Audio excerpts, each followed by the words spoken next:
Boa tarde a todos.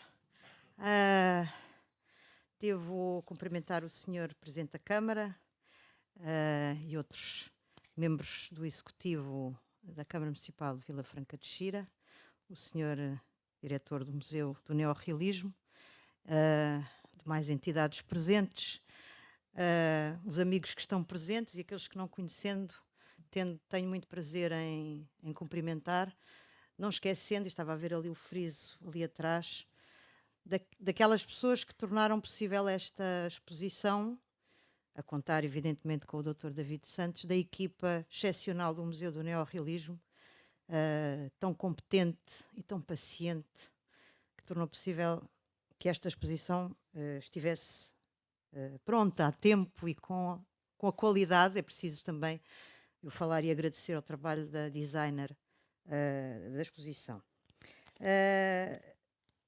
Esta exposição também, já agora em nome pessoal, enfim, tenho que agradecer as várias entidades que também tornaram possível, cedendo documentação, e eu, enfim, gostava de destacar duas entidades: a Casa da Achada, o Centro Mário Dionísio, na pessoa da Diana Dionísio, que também está aqui presente, e a Fundação Sidónio Muralha, através da ajuda inestimável do Dr. José Raimundo Noras, que me deu acesso franco ao material enfim, que ele tem, especialista que é em Sidónio Muralha.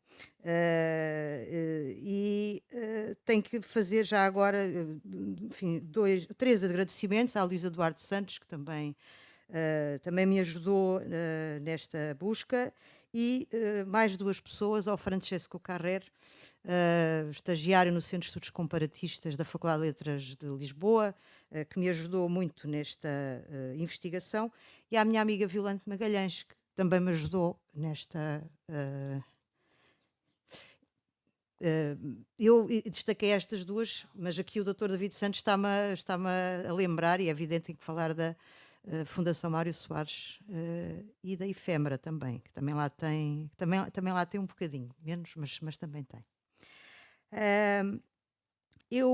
Enfim, nesta jornada de elaboração desta exposição, para a qual fui convidada, e agradeço imenso esta oportunidade, tinha como referência um autor de que gosto muito e que já estudei um bocado, o José Gomes Ferreira, e que na Revolução Necessária, nas suas crónicas escritas em cima do 25 de Abril, lembrava o dia 5 de outubro de 1974 e dos seus 74 anos, que tinha na altura, olhava os jovens militares que tinham feito a Revolução a comemorarem aquela que tinha sido a Revolução dele, na infância dele, para a qual, enfim, que a tinha presenciado, levado pela mão do pai, que também ele republicano, e, portanto, dessa distância etária, porque as revoluções são feitas por jovens, 30 anos, não era a idade dele e não era a idade dos companheiros neorrealistas dele.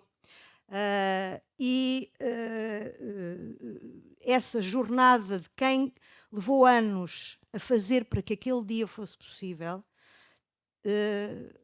deve-se também a estes escritores neorrealistas. Os anos 40 foram um momento de disputa sobre símbolos e narrativas da identidade nacional, alterando para as décadas seguintes a correlação de forças na cultura portuguesa, criando uma contra-hegemonia cultural com impacto político à ditadura de Salazar. E quando chegam ao 25 de Abril, alguns deles já não estavam vivos, mas como também numa crónica desse livro ele recorda, ele, José Gomes Ferreira, procurando redol no meio da manifestação do 1º de Maio, como aliás na canção, os mortos vão ao nosso lado, e portanto essa ideia daqueles que tinham morrido pelo caminho, mas que estavam presentes com eles, está muito presente nos testemunhos, nas cartas, nos diários a que hoje temos acesso, uns publicados e editados, outros inéditos. E que, enfim, se eles como movimento e projeto em comum já não era o movimento enfim, que tinha sido até ao início dos anos 60, a verdade é que a presença deles é relevante neste contexto. E o cartaz da exposição, aliás, é muito significativo porque nos mostra o Alexandre Cabral ao lado do José Saramago e do José Cardoso Pires, e acaba por ser um sinal da forma de estar dos neorrealistas ao lado dos mais novos, na Associação Portuguesa de Escritores e noutras circunstâncias, nas muitas circunstâncias de encontro dos escritores com a Revolução, assumindo que escrever é lutar, que é o tema, enfim, que escolhi para a exposição. Combatentes antifascistas e obreiros do Portugal democrático protagonizam, são eles protagonistas da memória antifascista, e não será por acaso, e a primeira secção da exposição passa por aí, fazendo a homenagem dos que haviam morrido sem conhecer a Revolução, mas para que tanto contribuíram. Soeiro Pereira Gomes, Alves Redol, Mário Sacramento, por exemplo. E também a força do imaginário e da imagem neorrealista, aliás, bastante associada à reforma agrária e, portanto, daqueles que, e enfim, o Alentejo é uma da geografia sentimental forte de vários neorrealistas, e estou a pensar em particular do Manuel da Fonseca, terem diante dos seus olhos um processo tão marcante e tão exaltante e tão, enfim, doloroso também, na sua extinção, como foi a reforma agrária.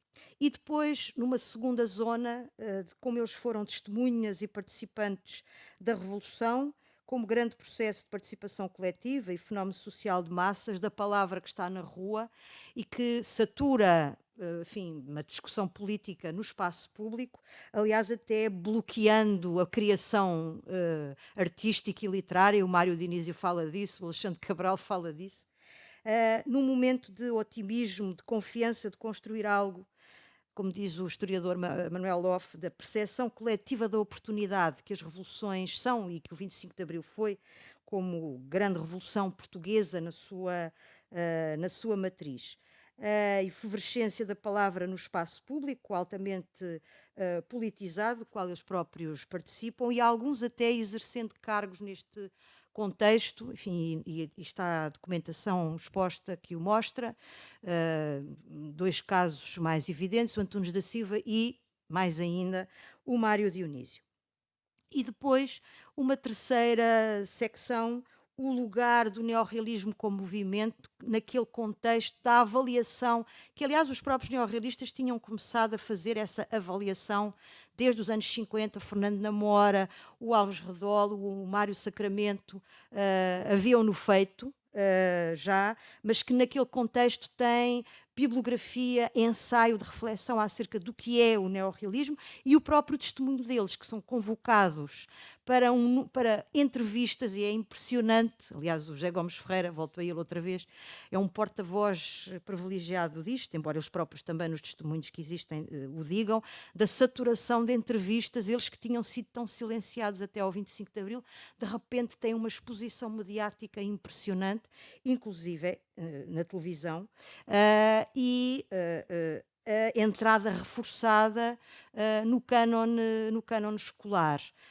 Os neorrealistas já estavam presentes em manuais escolares antes do 25 de Abril, é preciso referi-lo, mas não com a força e não com as incidências temáticas que entretanto adquirem, porque o trabalho, a exploração aparecem como uma evidência que não podiam estar antes do 25 de Abril. Neste processo, eu vou terminar, para não ocupar muito tempo, enfim, a minha experiência de curadora nesta exposição documental levou-me a descobrir documentação interessante, e há muita dela que não pôde caber aqui, é uma amostra, as exposições são sempre isso mesmo, mas direi ou farei a referência a três revelações, não direi, mas três tipos de documentação que me impressionaram, que me deixaram marca neste meu trabalho. Por um lado, a marca do discurso autobiográfico, tendo como pano de fundo a efervescência revolucionária, as suas contradições, as suas esperanças, e, claro, beneficiando de edições recentes, estou a pensar no Passageiro Clandestino do Mário Dionísio, mas também, e essa foi talvez dos materiais que mais me impressionaram, a correspondência que está inédita entre o Sidónio Muralha e o Alexandre Cabral, que pude ler. Os discursos dos escritores, de alguns escritores neorrealistas que participam no primeiro Congresso dos Escritores, organizados pela Associação Portuguesa de Escritores, era o José Gomes Ferreira presidente, aliás, era o desde 73, e depois a presença mediática. E aqui vou ter que sublinhar o terceiro documento, que é o Manuel da Fonseca na televisão, a ir ao lugar onde aconteceram os acontecimentos que o inspiraram a escrever a Seara Nova, e a entrevistar familiares do homem que o inspirou para compor a personagem impressionante do Palma, dando voz, ele a fazer a entrevista, não é? Dando voz àqueles que tinham sido silenciados durante tantas décadas e que finalmente, pelo microfone do próprio escritor, poderiam falar, e inclusivamente depois entrevistando as netas do homem que inspirou o Palma, que eram crianças que já andavam na escola, jovens, adolescentes, que já andavam na escola e que viriam a ser protagonistas anónimas do Portugal Novo, que o foram, e que com todas as contradições e dificuldades fez um Portugal muito diferente, muito melhor, e que hoje celebramos aqui, celebro eu pessoalmente e celebramos todos aqui a conjunto, enfim, e portanto desta exposição, sendo ela uma exposição de memória, projetando a força de uma revolução em que a literatura esteve presente também por estes meios, e construindo aquele que é o nosso presente e daqueles que beneficiaram, e posso falar na primeira pessoa do singular, imenso, de nós termos tido a sorte de termos um 25 de Abril na nossa vida. Aqueles que o fizeram e aqueles que, como eu, na altura tinha 3 anos, beneficiei em cheio daquilo que uma revolução como o 25 de Abril foi e foi para mim. Muito obrigada.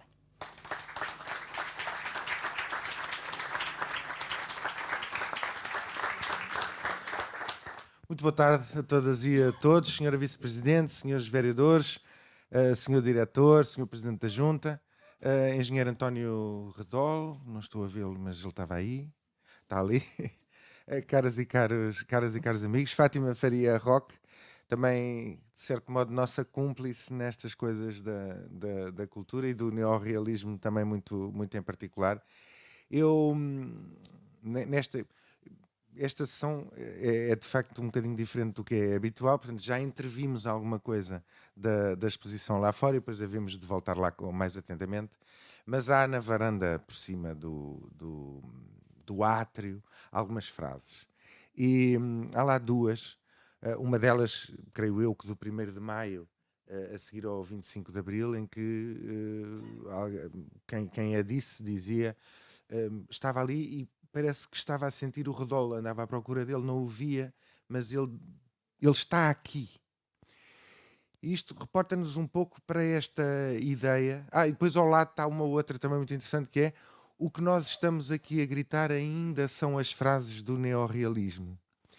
E isto levanta aqui uma questão que tem vindo a ser trabalhada aqui no próprio museu já há bastante tempo, que é esta ideia de que os valores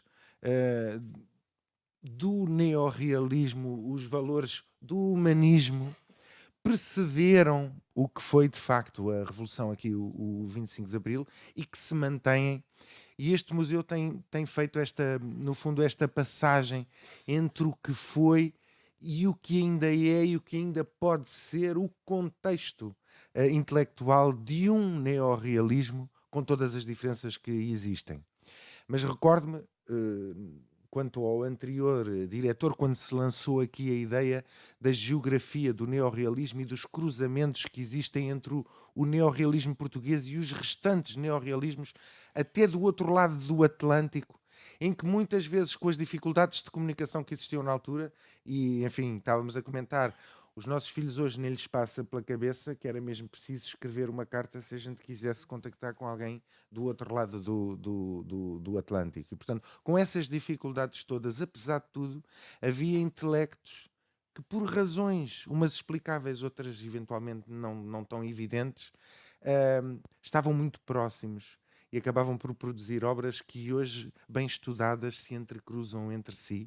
E esta ideia da geografia, do neorrealismo, num contexto do passado, tem também sido explorada, agora sim, pelo atual diretor nas suas duas reencarnações, na primeira e agora. No fundo, esta interligação do neorrealismo do passado também com o que hoje se faz e o que hoje se projeta para o futuro com os artistas contemporâneos.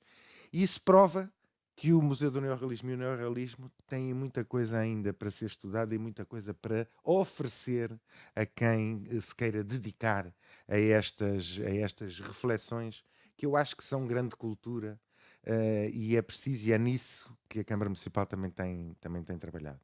Hoje é a quarta exposição que estamos a inaugurar alusiva ao 25 de Abril, como a Susana disse no início. Esta é, sob este ponto de vista, a exposição mais universal delas todas, porque daqui acabamos sempre por ter um trabalho universal sobre estas matérias.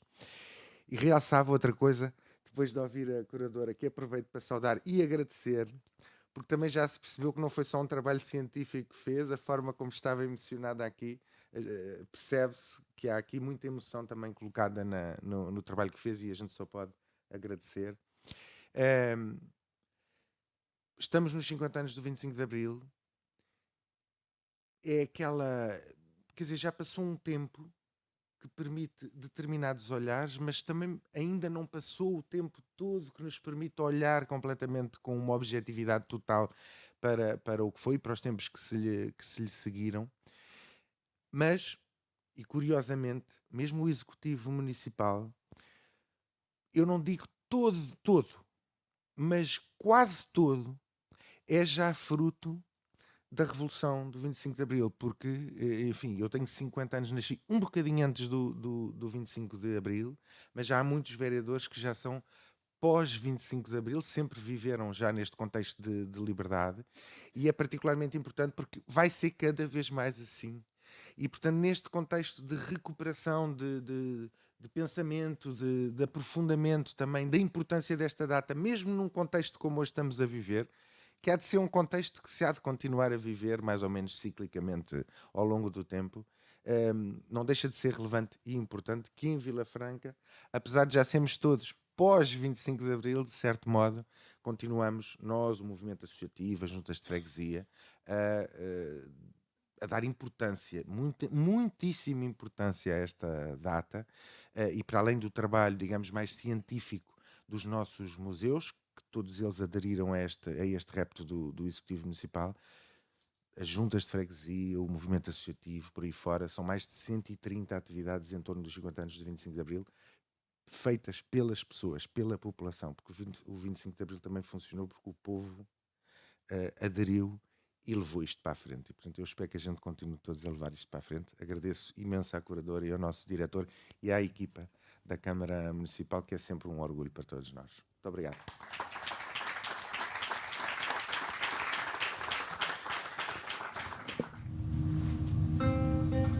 Manhãzinha cedo, senti acordar-me o sopro da voz ciciada da minha mulher. O Faf telefonou de Cascais. Lisboa está cercada por tropas. Refiro rabugento. Hã? E enrolo-me nos lençóis. É algum golpe militar reacionário dos ultras. Deixa-me dormir. Mas qualquer coisa começa a magoar-me na pele com dentes frios para me dissuadir de adormecer. E daí a instantes a minha mulher insistiu baixinho, muito baixinho, com medo de haver realidade. Só funciona o rádio clube, pede que as pessoas se conservem em casa. Golpe militar, reacionário evidentemente, como se poderia conceber outra coisa.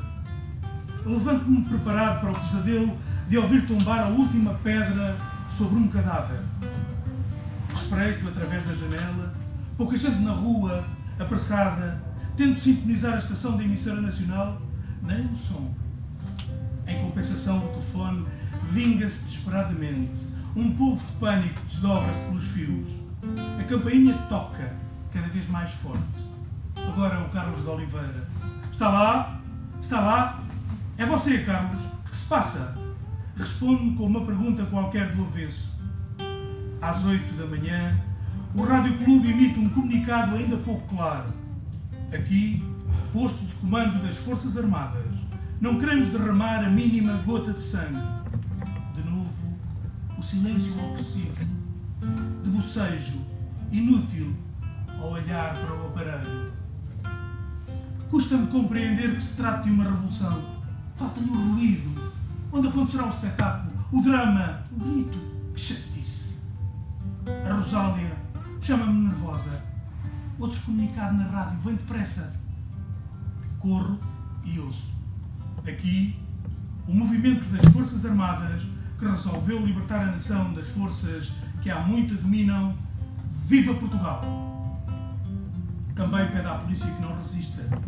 Mas, Senhor dos Abismos, trata-se de um golpe contra o fascismo. Isto é, salazarismo mais caetanismo. São 10h30 e não acredito que os ultras não se mexam, não resistam, não contra-ataquem. Ou tudo ruirá de podre, sem o brandir de uma bandeira qualquer, de um heroísmo, um berro, um suicídio, um brado. Nas ruas, à vista da janela da sala de jantar, as mulheres a correrem com sacos de alimentos. A poetisa Maria Amélia telefona-me. Não resisti e vim para o escritório. Os revoltosos estão a conferenciar com o ministro do Exército. Na rádio, a canção do Zeca Afonso. Grândola Vila Morena, terra da fraternidade, o povo é quem mais ordena. Sinto os olhos a desfazerem-se em lágrimas. Ainda assisti à morte deste maldito meio século de opressão imbecil. Ao mesmo tempo, nunca vivi horas mais aborrecidas de espera. Frigorífico, ao som de baladas medíocres, sem lances dramáticos. E não serão assim sempre as verdadeiras revoluções? Interrogo. Em silêncio, sem teatros por fora, em segredo, com pantufas. Súbito, aliás, a rádio abre sem notícias. O Marcelo está preso no quartel do Carmo. A polícia e a guarda republicana renderam-se. O Tomás está cercado noutro quartel qualquer. E pela primeira vez aparece o nome do general Spínola. Novo comunicado das Forças Armadas. O Marcelo ter-se-ia rendido ao governador da Guiné. Lembro-me do Salazar. O poder não pode cair na rua. Abro a janela e apetece-me berrar. Acabou-se. Acabou-se! Finalmente este tenebroso e ridículo regime de sinistros conselheiros acácios, de fumo que nos sufocou durante anos e anos de mordaça. Acabou-se! Vai começar tudo. A Maria Keila telefonou. O Chico está doente e sozinho em casa. Chora. Nesta revolução, as lágrimas são as nossas balas. Mas eu vi antes de morrer, a televisão mostrou-me um dos mais belos momentos humanos da história deste povo, em que os militares fazem revoluções para lhes restituir a liberdade. A saída dos prisioneiros políticos de Caxias. Espetáculo de viril doçura cívica em que os presos, alguns torturados durante dias e noites sem fim, não pronunciaram uma palavra de ódio ou de paixões de vingança. E o telefone toca. Juntámos as vozes na mesma alegria. Só é pena que os mortos não nos possam também telefonar da morte. O Caraça, o Manuel Mendes, o Casais Monteiro, o Redolo, o Zé Bacelar, o Pavia, o Soeiro Pereira Gomes e outros, muitos, tantos. Tenho de me contentar com os vivos, porque felizmente dos vivos poucos traíram ou desanimaram. Resistimos quase todos de unhas cravadas nas palmas da mão. De repente, estremeço, aterrado. Mas isto transformar um mundo só com vivos Não será difícil? Saio de casa e uma rapariga que não conheço, nunca vi na vida, agarra-se a mim aos beijos. Revolução.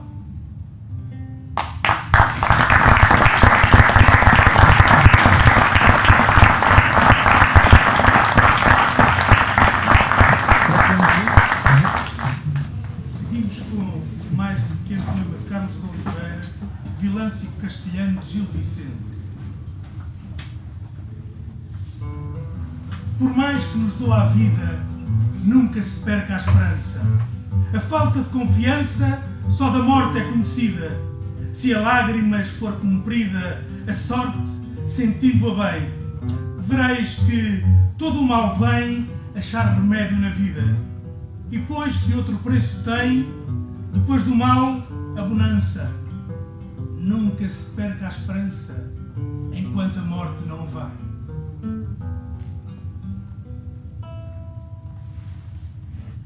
Seguimos para um poema de Sidónio Muralha, Poema de Abril.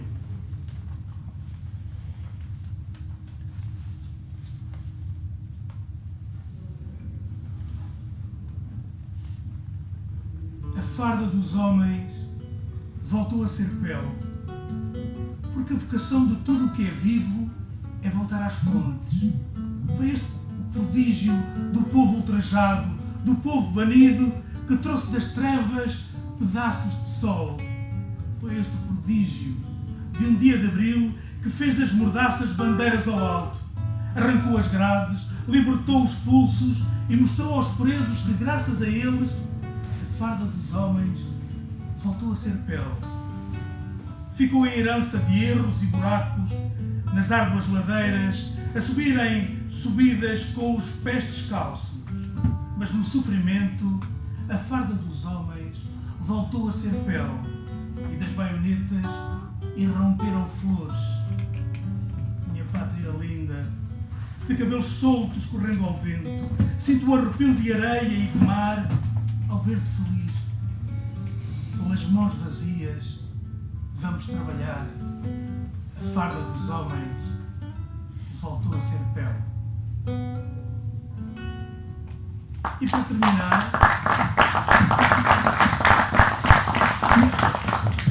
terminar, José Gomes Ferreira, 25 de Abril, sempre.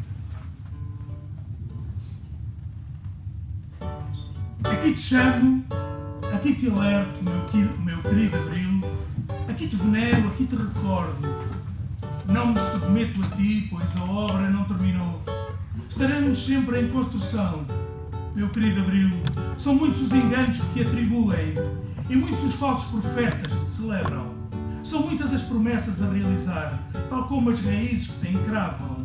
Andam a querer vencer-te, meu querido Abril. Andam a usar-te. Nasceste coletivo e intencional. Fazem uso de ti como pedintes. Enchem a pança e a narrativa.